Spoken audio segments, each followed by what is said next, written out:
नमस्ते प्यारे विद्यार्थियों, आप सभी का एक बार फिर से हमारे ऑनलाइन YouTube चैनल पर हार्दिक स्वागत है। प्रिय विद्यार्थियों, हम बात करेंगे बीए सेकेंड ईयर के हिंदी साहित्य के फर्स्ट पेपर की। कुछ इंपॉर्टेंट क्वेश्चन बाकी रह गए थे, तो उन्हीं इंपॉर्टेंट क्वेश्चन को मैं आपके सामने लेकर आया हूँ। इससे पहले हमारा हिंदी साहित्य का एक वीडियो आ गया था, यदि आपने नहीं देखा तो अभी हमारे YouTube चैनल पर जाकर जरूर देखिएगा। तो शुरू करते हैं जय नारायण व्यास यानी कि JNU एग्जाम 2024 के अंतर्गत बीए सेकेंड ईयर का कल होने वाले हिंदी साहित्य के इंपॉर्टेंट क्वेश्चन। देखिए पहला सवाल। देखिए विद्यार्थियों, आप सभी को पता है कि आपकी हिंदी साहित्य का जो पेपर होगा वो 100 नंबर का होने वाला है। भाग अ के अंतर्गत आपको 2-2 नंबर के 10 सवाल पूछे जाएंगे। तो पहला क्वेश्चन वो है, देखिए, अजातशत्रु के रचनाकार कौन है तथा यह गद्य की कौन सी विद्या में आता है। साथ ही इंपॉर्टेंट करो, वेरी वेरी इंपॉर्टेंट, पहला क्वेश्चन सीधा आपके पेपर में पूछा जाएगा। इससे पहले हिंदी साहित्य का एक वीडियो मैंने बना लिया था, यदि आपने नहीं देखा तो अभी हमारे YouTube चैनल पर जाकर जरूर देखिएगा। साथ ही यदि आपने अभी तक हमारे चैनल को सब्सक्राइब नहीं किया, प्रिय विद्यार्थियों, इसी प्रकार के इंपॉर्टेंट क्वेश्चन के लिए हमारे चैनल को सब्सक्राइब जरूर करें, ताकि आपको हिंदी साहित्य का जो दूसरा पेपर है, पेपर नंबर 2 है, वह भी आपको कल मिल सके। तो चैनल को सब्सक्राइब जरूर कीजिएगा। दूसरा क्वेश्चन, अजातशत्रु किसका पुत्र था तथा उसकी कोई 2 चारित्रिक विशेषताएं बताइए। साथियों, इसकी 2 विशेषताएं आप 100% याद कर जरूर जाएं। थर्ड क्वेश्चन, अजातशत्रु में कुल कितने अंग हैं तथा इसके प्रमुख पात्रों का संक्षिप्त में परिचय दीजिए। नेक्स्ट, अगला सवाल है, निबंधों के प्रकारों को स्पष्ट कीजिए। साथ ही इंपॉर्टेंट को लोग निबंध कितने प्रकार के होते हैं। पांचवा, चेतना का संस्कार निबंध के लेखक कौन है। साथ ही इंपॉर्टेंट हो, चेतना का संस्कार जो निबंध है उसके लेखक आप 100% याद कर जरूर जाइएगा। ठीक है। अगला सवाल देखिए, 6 नंबर सवाल, कवि कर्तव्य निबंध में निबंधकार कैसी भाषा पर बल देता है। साथ ही इसके जो लेखक हैं आप लेखक भी याद कर जरूर जाइए। नेक्स्ट, 7वां सवाल, पहाड़ बढ़कर कभी छोटे हुए हैं, नदियाँ आगे बढ़कर कभी लौटी हैं, फूल खिलने के बाद कभी कली बनी है, यह किस एकांकी का संवाद है। यानी किस एकांकी से ये लाइन ली गई है उसका नाम आपको यहाँ पे बताना है। नेक्स्ट, प्रिय विद्यार्थियों, इस वीडियो की PDF है, आपको पेपर की PDF हमारे टेलीग्राम ग्रुप पर मिल जाएगी, उसका लिंक नीचे दिया गया है। तो सभी विद्यार्थी हमारे टेलीग्राम ग्रुप को ज्वाइन जरूर कीजिएगा। नेक्स्ट, 8वां सवाल, सोना और सोमली किस एकांकी के पात्र हैं। यानी एक तो सोना, एक शामली, 21 एकांकी पात्र हैं, उस एकांकी का नाम यहाँ पे आपको बताना है। नेक्स्ट, 9वां क्वेश्चन देखिए, जॉक से क्या तात्पर्य है, जॉक एकांकी के आधार पर बताइए। और 10वां सवाल, बनाम लॉर्ड कर्जन के लेखक का नाम बताते हुए उनके निबंधों की कोई 2 विशेषताएं बताइए। कितनी विशेषता बतानी है प्रिय विद्यार्थियों? 2 विशेषताएं यहाँ पे बतानी है। तो ये थे भाग अ के आपके 10 सवाल। नेक्स्ट बात करते हैं भाग ब की, जिसके अंतर्गत आपको 7 सवाल पूछे जाएंगे और प्रश्न 2, 3 और 4 ये क्या होगी, व्याख्या सहित, यानी इसकी आपको क्या करनी पड़ेगी, व्याख्या यहाँ पर करनी पड़ेगी। जबकि प्रश्न नंबर 5 और 6 टिप्पणी परक प्रश्न है। तो देखिए प्रश्न नंबर 2 और 3। तो देखिए इकाई पहली से पूछा गया सवाल, 2 पद्यांश या 2 गद्यांश आप समझ सकते हैं दिए हुए हैं और इनकी व्याख्या आपको करनी है। 100% व्याख्या प्रिय विद्यार्थी या तो ऊपर वाला करें या नीचे वाला, दोनों का स्क्रीनशॉट भी आप ले सकते हैं। इकाई 2 देखिए, इकाई 2 के अंतर्गत तीसरा क्वेश्चन आपके सामने है, जहाँ पे 2 गद्यांश पूछे गए, दोनों में से एक का आपको 100% व्याख्या यहाँ पे करनी है। आप स्क्रीनशॉट भी यहाँ पे ले सकते हैं प्रिय विद्यार्थी। ठीक है, आगे देखिए 4 नंबर क्वेश्चन। 4 नंबर क्वेश्चन में इकाई 3 अपनी, जहाँ पर भी यहाँ पे गद्यांश दिया हुआ है। आगे बात करते हैं, दोनों गद्यांश आप आराम से यहाँ पर देख सकते हैं। ठीक है।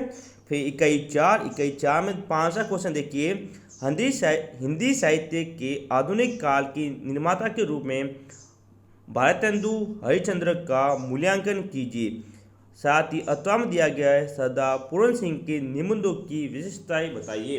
क्या क्या विशेषताएं थी वो यहाँ पर बतानी है, इंपॉर्टेंट करना। सरदार पूरन सिंह के निबंधों की विशेषताएं। नेक्स्ट इकाई 5, और इकाई 5 के अंतर्गत रामवृक्ष बेनीपुरी के साहित्यिक योगदान पर टिप्पणी लिखी कि उनका साहित्यिक योगदान क्या क्या था। अथवा में सवाल पूछा गया, वो देखिए अथवा वाला है, राहुल सांस्त्यान के साहित्यिक योगदान का वर्णन कीजिए। तो ये थे भाग ब के सवाल। फिर है भाग स, जिसमें 15-15 नंबर के 3 सवाल आपसे पूछे जाएंगे। कुल 5 सवाल है, 3 के उत्तर देने हैं। यानी 7वां सवाल देखिए, जयशंकर प्रसाद लोक मंगल मूलक आदर्शों के क्रांतिदर्शी, स्वप्नद्रष्टा और अग्रदूत हैं। इस कथन के आलोक में अजातशत्रु की तर्क संगत व्याख्या कीजिए। 8वां सवाल, एकांकी के तत्वों के आधार पर आत्मदान एकांकी की समीक्षा कीजिए। साथ ही इंपॉर्टेंट कर लो इसको, 8वां सवाल इंपॉर्टेंट करें। 9वां सवाल है, दीपदान एकांकी की पात्र पन्नाध्याय का चरित्र चित्रण कीजिए कि पन्नाध्याय का चरित्र चित्रण किस प्रकार का था, वो यहाँ पे आपको बताना है। नेक्स्ट 10वां सवाल देखिए, श्रद्धा भक्ति के आधार पर आचार्य रामचंद्र शुक्ल की निबंध कला पर प्रकाश डालिए। साथियों बहुत बार सवाल आया हुआ है, आचार्य रामचंद्र शुक्ल की निबंध कला, तो आप इनकी निबंध कला को 100% अच्छी तरह से पढ़कर जरूर जाएं। नेक्स्ट और अंतिम सवाल के साथ देखते हैं कुछ और सवाल।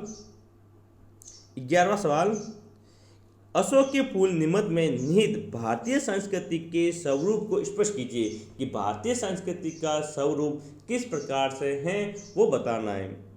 नेक्स्ट कुछ छोटे से इंपॉर्टेंट क्वेश्चन और हैं, यदि आप देखना तो देख लिए। पहला है, बच्चों का हृदय कोमल साला है, चाहे इसमें कटीली झाड़ी लगा दो, चाहे फूलों के पौधे। अजातशत्रु के नाटक में किस पात्र का कथन है वो आपको बताना है। नेक्स्ट सवाल है, अजातशत्रु नाटक की कथा वस्तु किन राज्यों से संबंधित है। तीसरा, कालिदास के काव्यों में किस फूल को शोभा प्राप्त हुई। 4 नंबर, संसार में मनुष्य मातृक की समानवर्ती कभी नहीं हो सकती, यह कथन किस निबंध से लिया गया है। 5वां इंपॉर्टेंट, मैंने पहले ही बता दिया था, उत्सर्ग एकांकी के रचनाकार कौन है, ये मैंने पहले बता दिया था, याद जरूर कीजिएगा, इंपॉर्टेंट है। 6 नंबर, धाय माँ पन्ना के त्याग में चरित्र को किस एकांकी में वर्णित किया गया है। तो पन्ना धाय वाला जो पार्ट है उसके बारे में आपको बताना है।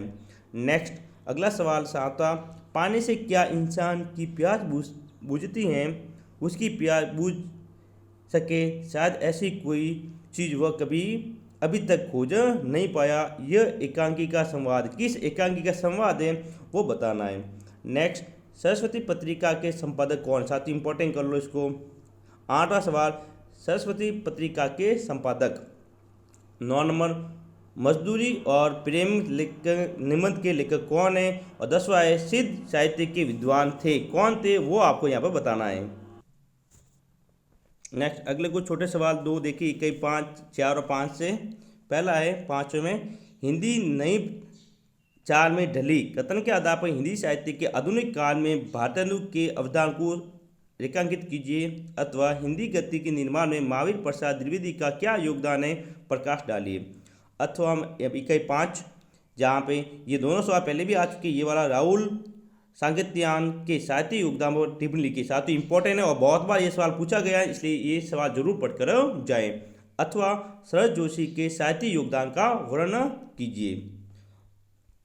कुछ बड़े सवाल आपके सामने हैं। 7वां, प्रसाद ने केवल इतिहास का ही उद्धार नहीं किया, भारतीय संस्कृति के विशाल स्वरूप का उद्घाटन भी किया है। इस कथन के आलोक में अजातशत्रु नाटक की तर्क संगत व्याख्या कीजिए।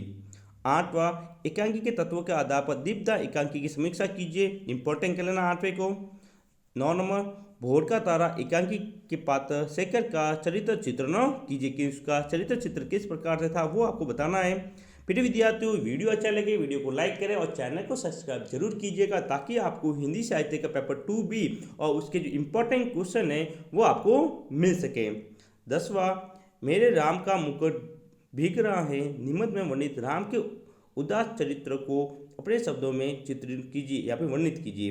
फिर विद्यार्थियों, आपको इस वीडियो की पीडीएफ है वो हमारे टेलीग्राम ग्रुप पे मिलेगी, लिंक नीचे दिया गया है, तो सभी विद्यार्थी टेलीग्राम ग्रुप को ज्वाइन जरूर कीजिएगा। और ये सवाल पहले भी आया हुआ है तो वापस आ चुका है। अशोक के फूल निबंध में निहित भारतीय संस्कृति के स्वरूप को स्पष्ट कीजिए। साथियों, बहुत बार सवाल पूछा गया है अशोक के फूल में भारतीय संस्कृति का स्वरूप, तो आप एक बार इसको जरूर देखिएगा। तो ये थे सारे इंपॉर्टेंट क्वेश्चन हिंदी साहित्य पेपर फर्स्ट के। इससे बाद कोई सवाल नहीं आएगा। जितने भी इंपॉर्टेंट क्वेश्चन थे सभी मैंने आपको बता दिए। वीडियो अच्छा लगे लाइक करें और चैनल को सब्सक्राइब जरूर कीजिएगा। मिलेंगे हिंदी के पेपर 2 के साथ जल्द ही, तब तक के लिए जय हिंद जय भारत।